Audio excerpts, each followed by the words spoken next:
अस्सलाम वालेकुम व्यूअर्स, मैं हूं समीना पाशा। उम्मीद है आप लोग खैरियत से होंगे। व्यूअर्स, कुछ आम खबरें और अपडेट्स लेकर इस व्लॉग में आपके सामने हाजिर हैं। जनाब, खबरें बड़ी इंपॉर्टेंट हैं क्योंकि बज़ाहिर ये नज़र आ रहा है कि फुल कोर्ट इजलास के बाद एक अजीब सी खामोशी है और हुकूमत कुछ परेशान सी दिखाई दे रही है। और वैसे तो इस परेशानी का आगाज़ उसी दिन हो गया था जब जस्टिस याहिया अफरीदी साहब ने हलफ लिया था, लेकिन अब फुल कोर्ट इजलास जिस तरह से हुआ है और जो उसका एलामिया आया है उसके बाद एक पुरअसरार सी खामोशी है हुकूमती सफ़ों में। और ना ही उसके जो हामी सहाफ़ी हैं वो उस तरह बढ़ के मारते नज़र आ रहे हैं जो कि नॉर्मल रूटीन में वो नज़र आते थे। तो इसकी वजह क्या है? क्या हुकूमत कुछ सेंस कर रही है कि कहीं मामलात उनके हाथ से निकल जाएंगे? दूसरी तरफ ख्वाजा आसिफ साहब ने भी आज एक गुफ्तगू भी की और उसी को ट्वीट में भी लिखा और कुछ ऐसे खदशात का इजहार किया कि जैसे उन्हें कुछ महसूस हो रहा है कि अंडरग्राउंड पीटीआई के साथ कुछ मामलात ठीक हो रहे हैं। क्या वाकई पीटीआई के साथ मामलात ठीक हो रहे हैं? क्योंकि जो आज हमने प्रेस कॉन्फ्रेंस देखी है और जो आज हम जुल्म सितम का बाजार गर्म देख रहे हैं वो तो हमें किसी और बात की नवीद सुना रहा है। इसके ऊपर भी तफसीली आपके साथ चीज़ें डिस्कस करेंगे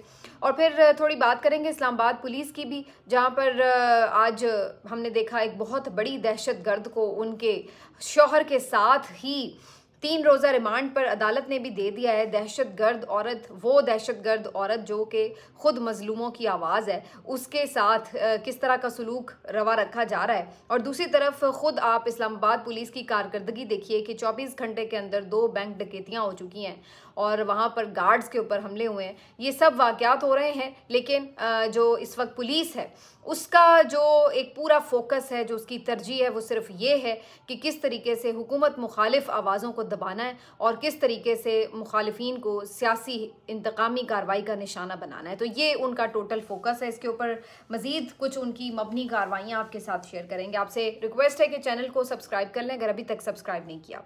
तो जी, जो फुल कोर्ट इजलास हुआ है उसके बाद ये खबरें गर्दिश कर रही हैं कि ख़ास तौर पर जो एडहॉक जजेस हैं, जो बुरे तरीके से साइड लाइन हुए हैं, उनके हवाले से अब ये खबरें आ रही हैं। बहुत से कोर्ट रिपोर्टर्स ये रिपोर्ट कर रहे हैं कि उनको फ़ारिग किया जा सकता है या वो खुद ही मुबैना तौर पर इस्तीफ़ा भी दे सकते हैं, क्योंकि जिस तरीके से अब वो एक बिल्कुल उज़्वे मुअत्तल की तरह रह गए हैं सुप्रीम कोर्ट में, तो शायद उनको जिस तरह से कल फुल कोर्ट इजलास में उस तरह से इन्वाइट भी नहीं किया गया, तो उसके बाद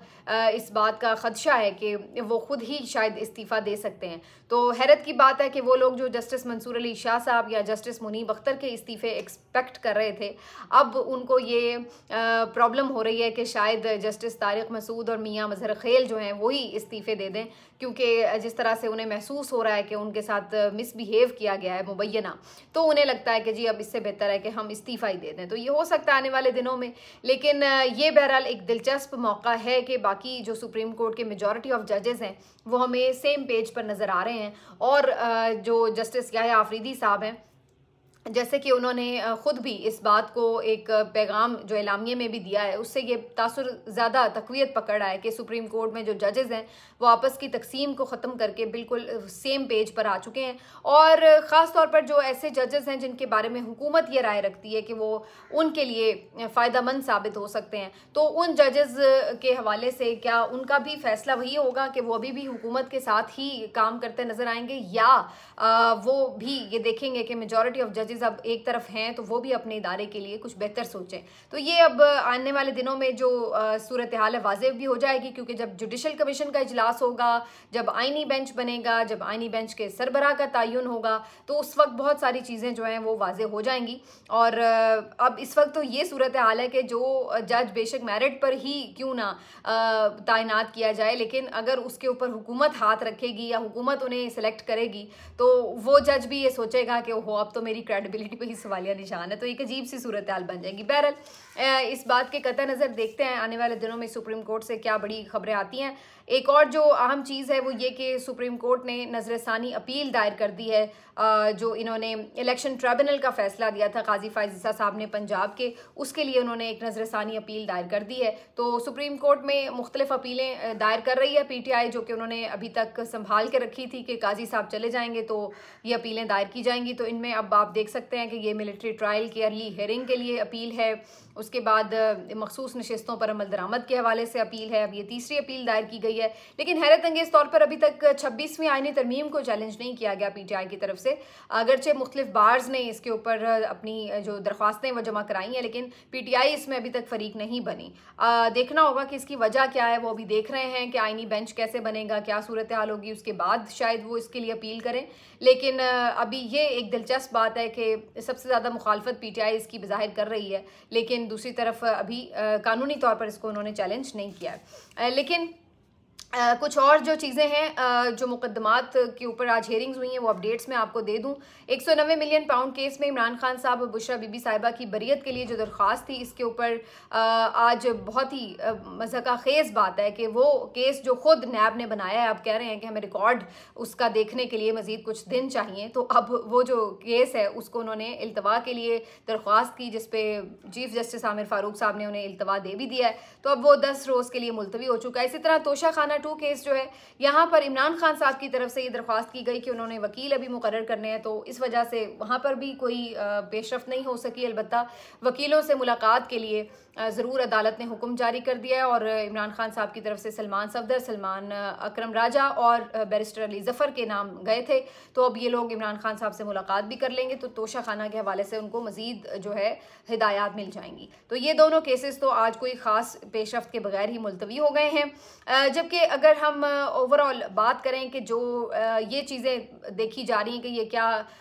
पेशरफ्त हो रही है, तो क्या इसके पीछे कोई डील है, तो इसके ऊपर आज ख्वाजा आसिफ साहब ने एक गुफ्तगू भी की और उन्होंने वहाँ पे भी ये बात की कि जी बुशरा बीबी साहिबा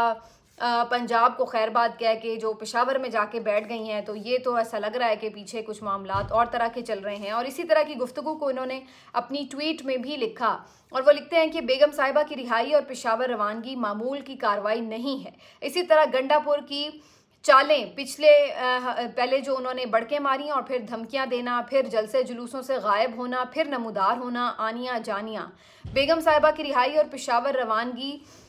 ये सब चीज़ें, और फिर पंजाब को खैरबाद कह के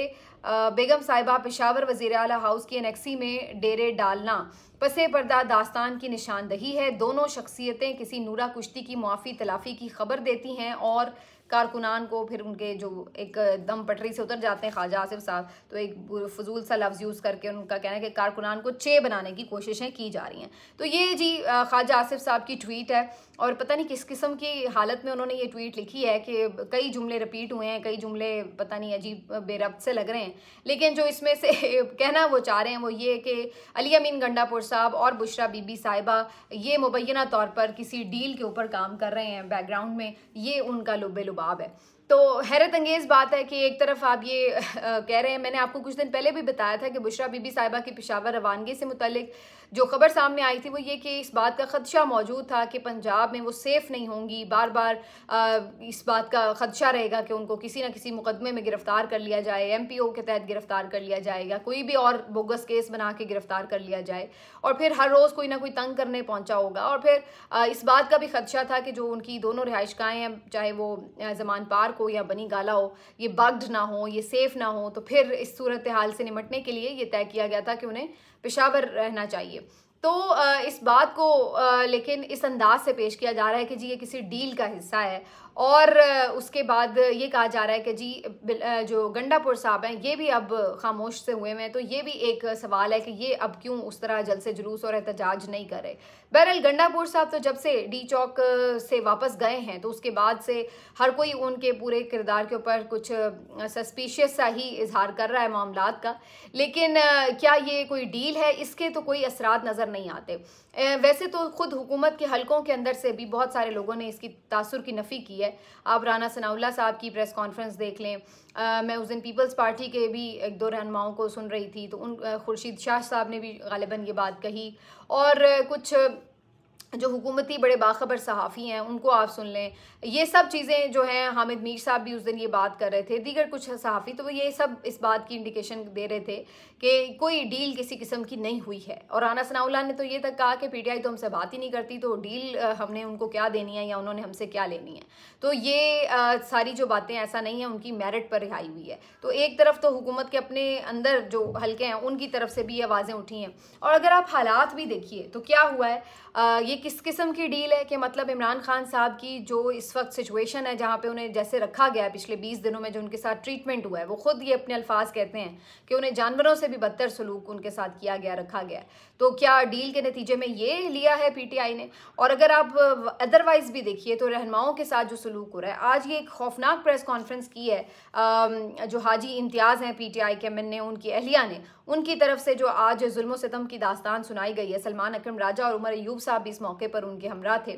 और उन्होंने बताया कि किस अंदाज से उनके कुछ दिन पहले उनके घर के ऊपर धावा बोला गया। उन्होंने ये कहा है, उनका ये इल्ज़ाम है कि एजेंसीज़ के ये एहलकार थे और उन्होंने उनके बच्चों तक को घसीटा और उनकी खातून को, यानी जो अहलियाँ हैं, उनको एक अलग कमरे में बंद किया, उन पर तशद्दुद किया, और जिस तरीके से उन्होंने घर पर आकर एक पूरा खौफ और हरास का माहौल बनाया। तो ये सारी चीज़ें जो हो रही हैं, तो ये क्या डील है कि जिसके बाद ये हम देख रहे हैं कि जो उनके एमएनएज़ हैं वो आज तक भी अपने आप को सेफ़ महसूस नहीं कर रहे। अगरचे अब तो तरमीम भी हो चुकी है जो होनी थी, लेकिन इसके बावजूद भी कई जो उनके रहनुमा हैं वो इसी किस्म की गुफ्तगू करते नज़र आते हैं कि कभी किसी के घर कोई रेड करने पहुंचा हुआ है, कभी किसी के साथ कोई जुल्म हो रहा है। तो क्या डील के नतीजे में इस किस्म के हालात होते हैं? तो ये एक बहुत ही अफसोसनाक सूरत हाल है। आज सलमान अकरम राजा साहब ने भी इस मौके पे जो गुफ्तगू की तो उन्होंने यही कहा कि ये जो जुल्म और फस्तायत का दौर है ये किस तरह ख़त्म होगा। बहुत से लोग ये बात भी करते हैं कि जी आप एहतजाज नहीं कर रहे, इस वजह से ये सब हो रहा है। तो आज सलमान अकरम राजा साहब ने इस पर भी जवाब दिया है, और उनके जवाब से मैं काफ़ी हद तक वैसे मुत्तफ़िक भी हूँ। उन्होंने कहा कि अगर आप ये समझते हैं कि जी मैं एकदम कॉल दे दूँ बहैसियत सेक्रेटरी जनरल पीटीआई और बगैर कोई तैयारी के, और बस वही जो कारकुनान जो हमेशा मार खाने के लिए आ जाते हैं वो आए, उनको लोग, वो थोड़े होते हैं ज़ाहिर है तादाद में, उनको लोग पकड़ के ले जाते हैं, वो मज़ीद बेचारे जो पहले जुल्मों से सितम बर्दाश्त कर चुके हैं दोबारा पकड़े जाते हैं, दोबारा उनके साथ वही कुछ होता है। तो ये इस तरीके से तो मसले का हल नहीं निकलता। बात तो ये है कि कौम बहैसियत मजमूई इस चीज़ को रियलाइज़ करे कि उन्होंने जबर और जुल्म के निज़ाम के ख़िलाफ़ खड़े होना है। तो वो ये कहते हैं कि ये सिर्फ पीटीआई का मसला नहीं है कि जो पीटीआई के चंद सौ या चंद हज़ार कारकुन हों वो इकट्ठे हों और फिर वही सिर्फ कुर्बानी देते चले जाएं। ये कौम का एक इज्तिमाई मामला है कि आपने अपने मुल्क को बचाना है, अपने आइन को बचाना है और जुल्म और जबर के ख़िलाफ़ आवाज़ उठानी है। तो ये उसी सूरत में मुमकिन होगा कि अगर बड़ी तादाद में, लाखों की तादाद में कम अज़ कम लोग बाहर निकलें, और उनके साथ बिल्कुल पीटीआई के लोग भी हों, कारकुन भी हों, लेकिन उनका ये मानना है कि जब तक आम शहरी, आम जो पाकिस्तान का वोटर सपोर्टर है वो इसमें शामिल नहीं होगा, तब तक आप इस बात को भूल जाएंगे फिर ये कोई इनकलाब आ जाएगा या कोई इस तरह सड़कों पर तब्दीली आएगी। अगरचे वो ये मानते हैं कि जब भी तब्दीली आएगी सड़कों पर, क्योंकि जो निज़ाम है वो जिस तरह से पंजों में जकड़ा हुआ है, उसके लिए आप ये अंदाज़ा लगाएं कि वो तो ज़ाहिर है एक ऑप्शन है कि निज़ाम में रहते हुए आप जद्दोजहद करें, वो कर रहे हैं, लेकिन उनका ये मानना है कि उन्हें इस बात की उम्मीद नहीं है ज़्यादा कि इस निज़ाम से उन्हें कोई बहुत रिलीफ मिलेगा, बल्कि वो ये समझते हैं कि अल्टीमेटली फ़ैसला अवाम ने सड़कों पर करना है, लेकिन उसके लिए एक प्रॉपर लाहे अमल और हिकमत अमली की ज़रूरत है। और उसी के तहत गालिबन अब इन्होंने ये प्लान किया है कि थोड़े जल्द से जुलूस किए जाएं और उससे फिर एक मोमेंटम बने, और जिसके बाद लोगों को मोबिलाइज़ किया जाए ताकि कारकुनों के अलावा जो आम लोग हैं वो भी इस तहरीक का हिस्सा बने। तो फिर ही आप इसको किसी नतीजा खेज सूरत हाल की तरफ ले जा सकते हैं। तो ये सलमान अकरम राजा साहब का इस सारी सूरत हाल के ऊपर इस्तदलाल था। उसके बाद जी जो एक और अहम बात है उसके ऊपर भी थोड़ी आपको अपडेट मैं कर दूं कि आज सुप्रीम कोर्ट बार एसोसिएशन के हैं जी इलेक्शन, और यहाँ पर आज सूरत हाल ये है कि आमतौर पर दो रिवायती जो ग्रुप हैं आमने सामने होते हैं, एक आसमा जहांगीर खान साहब का ग्रुप है और दूसरा हामिद खान साहब का ग्रुप है। तो आसमा जहांगीर साहिबा का जो ग्रुप है वो हमेशा से एंटी इस्टेब्लिशमेंट और बड़े नज़रियाती लोग समझे जाते हैं, और दूसरी तरफ हामिद खान साहब का जो ग्रुप है ये बड़ा प्रोग्रेसिव सा ग्रुप समझा जाता है। लेकिन हैरत अंगेज़ तौर पर अब जो पोजीशंस हैं वो तब्दील हो चुकी हैं। इस वक्त ये देखा जा सकता है कि जो आसमा जहांगीर साहिबा का ग्रुप है वो इस वक्त प्रो इस्टेब्लिशमेंट ग्रुप नज़र आता है, वो हुकूमत का हामी और इस सारे हाइब्रिड रजीम का हामी नज़र आता है, जबकि जो हामिद खान साहब का ग्रुप है वो चूँकि पीटीआई उसको उसमें ज़्यादा इन्फ्लुएंस रखती है, तो वो आपको ज़्यादा एंटी इस्टेब्लिशमेंट और नज़रियाती ग्रुप नज़र आ रहा है। तो बहरहाल आज इनके इलेक्शंस हैं और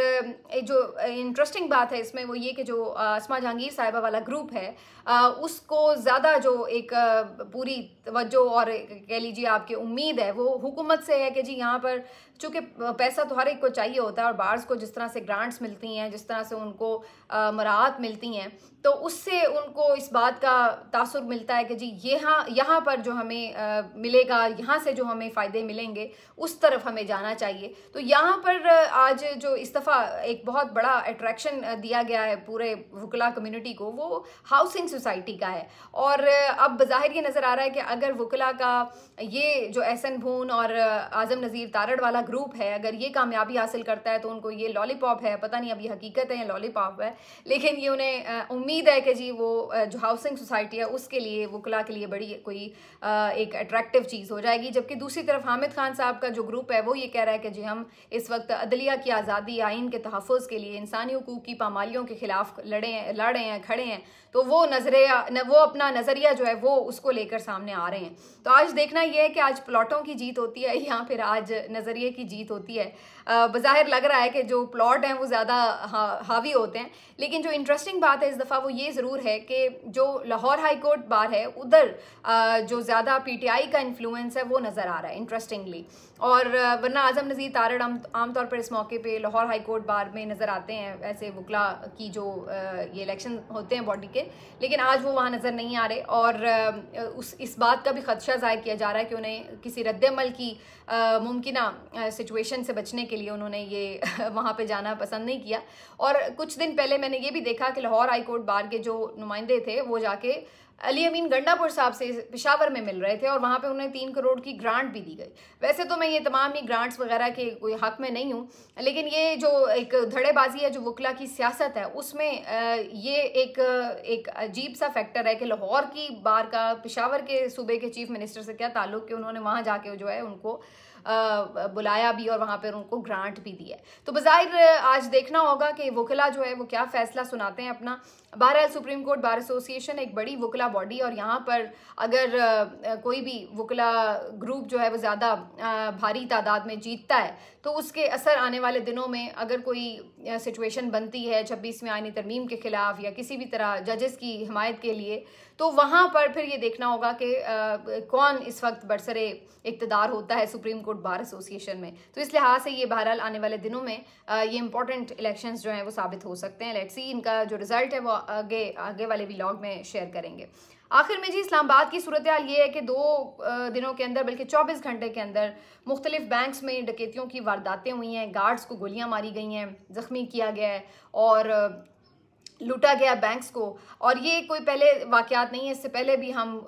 इस्लामाबाद जिसको बहुत हम ये एक तासुर देते हैं कि सबसे महफूज शहर है, कैपिटल सिटी है पाकिस्तान का और छोटा सा शहर है जिसको अगर आप सिक्योर नहीं कर सकते तो फिर क्या फ़ायदा आपकी इस पुलिस का जो स्पेसिफिकली आपने इस्लामाबाद पुलिस सिर्फ इस शहर के लिए बनाई है। और इस वक्त सूरत हाल ये कि शहरी तो इस तरह लग रहा है कि चोरों डाकुओं के रहमो करम पर हैं, लेकिन दूसरी तरफ जो इस्लामाबाद पुलिस है उसका फोकस क्या है? उसका फोकस ये है कि आम लोगों को पकड़ो, जो प्रोटेस्ट होते हैं उनके खिलाफ जाओ, प्रोटेस्टर्स को पकड़ो। तो ये इनका जो एक पूरा मिजाज बन चुका है वो ये कि आम लोगों को, आम शहरियों को मारो पीटो, प्रोटेस्टर्स के खिलाफ फस्तायत का इस्तेमाल करो। तो ये इनका एक इस वक्त मिजाज है। कुछ दिन पहले आपको मैंने बताया था जो वाक़या पेश आया था ईमान मज़ारी और उनके शौहर के साथ, और कल उनको अरेस्ट कर लिया गया। आज उन्हें इंसदाद दहशतगर्दी अदालत में पेश किया गया और 30 रोज़ा रिमांड जो है वो इस्लामाबाद पुलिस ने उनका चाहा है, जिस्मानी रिमांड। बहरहाल जज साहब ने 3 रोज़ का दिया, लेकिन वैसे तो ये भी समझ नहीं आ रही कि एक बैरियर हटाने पर क्या आप दहशतगर्दी एक्ट लगाते हैं